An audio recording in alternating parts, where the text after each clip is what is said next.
I was dating a guy that I grew up with as a kid. We were in the same neighborhood and we went to the same school. And after high school, I moved away. And so we lost contact.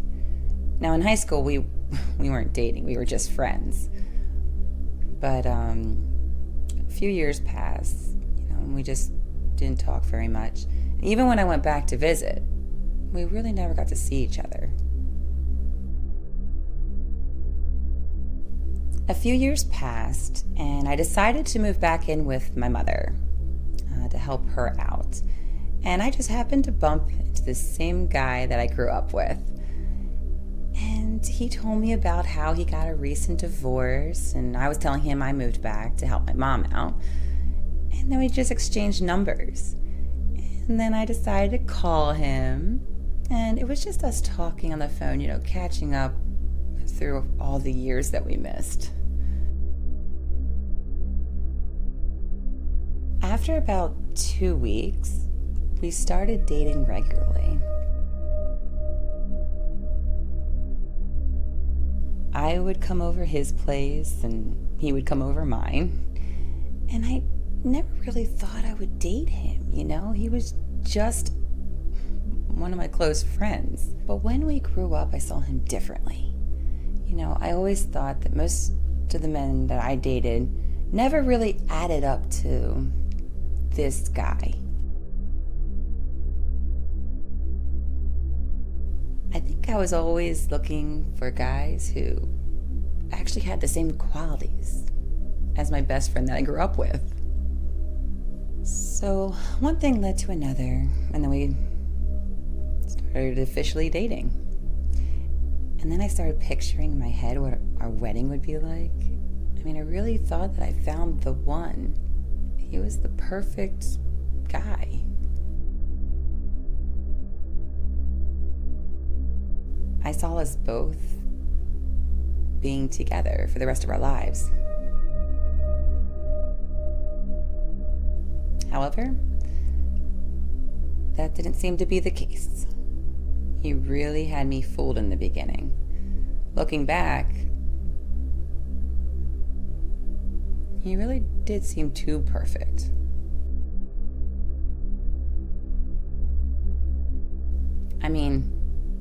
Everyone has their flaws, but I think I was just so in love with this guy, I didn't care to see them.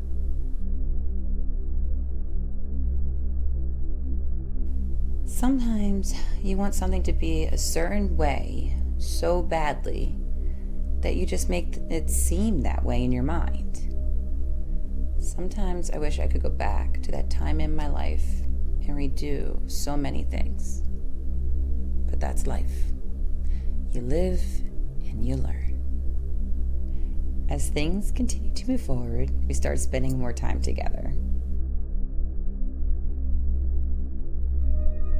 When you start spending more time with someone, you get to see a better picture of who they really are. We were out to dinner one night, and I mentioned about living together. And he paused for a moment and had this look on his face.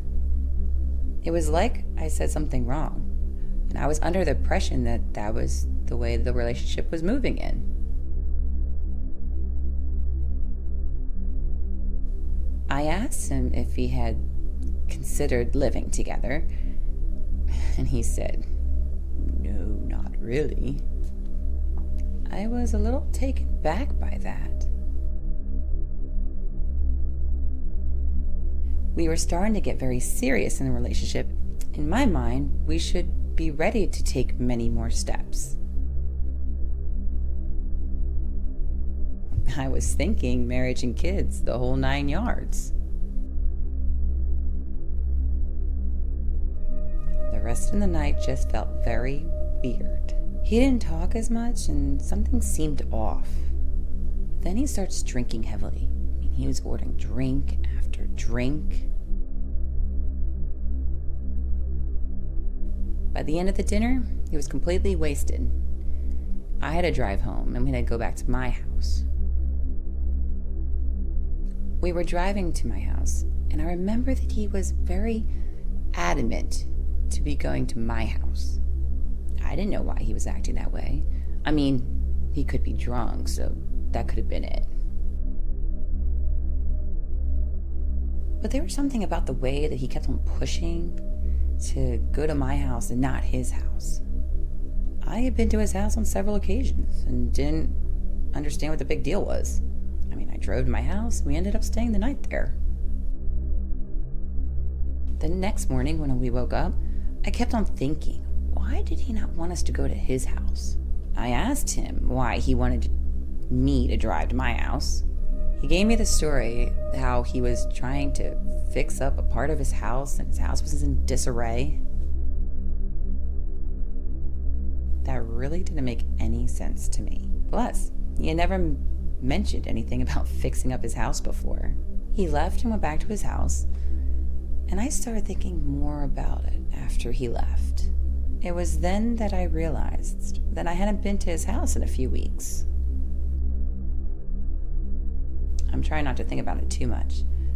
I mean, I was in a perfect relationship. What I thought was a perfect relationship. And I didn't want to cause problems. I just pushed it to the back of my mind and went about my day, trying not to think about it. For the next few days, it was weighing heavily on my mind. So I decided to ask my boyfriend why I hadn't been to his house in several weeks. He starts talking about this big remodeling project he had going on at his house. And then I asked him, well, why hadn't you told me about this before? Then he says it's just something he's doing to fix up the house, and he was waiting until after it was done to show me. I had no reason to not believe him. I just went with the flow and left it at that. The next day, I decided to leave work early. I had a few errands to run, and I just happened to be in the neighborhood where my boyfriend's house was. I just had to drive by the house. I mean, that little voice in the back of your head told me I had to drive by his house. I get to his house, and I see a car in the driveway that is not my boyfriend's. I had never seen this car before. I go around the block and come by the house, and this time I see a woman and 2 children walk out of the house. At first, I was shocked and didn't know what to do. I'm still driving slowly by the house. Then I decide to pull up to the house. I see this woman getting her kids into the car. Why is this woman with her 2 kids walking out of my boyfriend's house? My boyfriend is at work, and as far as I know, nobody should be at his house. My boyfriend doesn't have a sister, and I definitely didn't recognize this woman. I had to find out what was going on. I get out of my car, and I walk up to this woman. I explained to her who I was. I never can forget the look on this woman's face. She just had this look of devastation when I explained who I was. Then before she says anything, she just starts crying.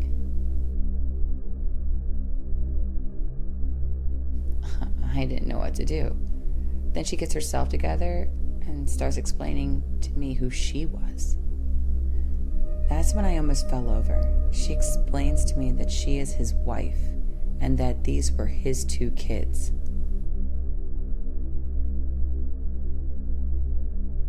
This woman tells me that they were having a few problems and that they were separated for a few weeks. She went on to tell me that she and the kids had moved out, but that they were trying to fix their marriage. She says that she and the kids recently just moved back into the house. It was like getting run over by a truck.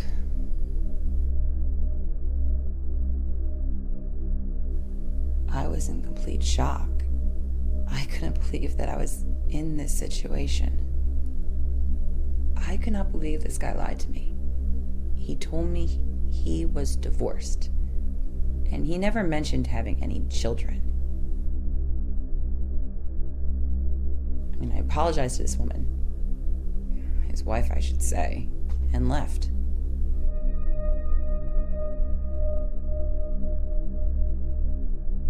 I went home. I didn't know what to do. I didn't call or text him. I just wanted to gather my thoughts before I did anything. It must have been 15, 20 minutes, and I heard a loud knocking at my door. Before I got up to answer the door, I knew it was him. I opened the door, and before I could say anything, he pushes me down on the floor. I wasn't going to let him in. My plan was to say what I had to say and then be done with it. I start to get up off the floor, and then he grabs me by my hair and starts pulling me across the floor. I have known this guy since we were kids, and I've never seen him in a fight before. So to see him act this way, I never saw it coming. It was not like this guy was abusive to me, and it was building up to this. This was supposed to be the perfect guy, and he's pulling me by my hair across the floor. My mother was upstairs, and I tried to yell to her, and my phone was in the kitchen, so I couldn't even call the police. He takes my head and starts slamming it on the floor. I'm trying to punch and kick to get him off of me, but he's like this wild animal in attack mode.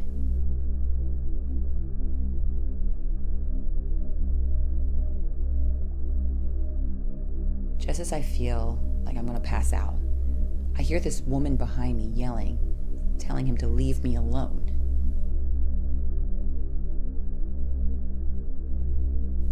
He turns and starts to get off of me. I look and I see his wife standing in the doorway with a gun.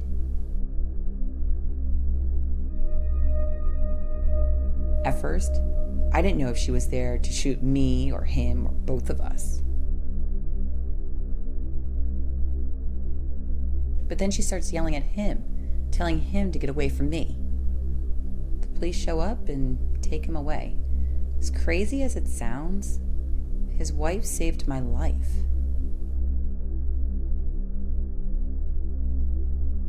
She explained that he came home and that I had come by and told her everything. She said he flipped out and said that he was going to fix the problem. I guess I was the problem.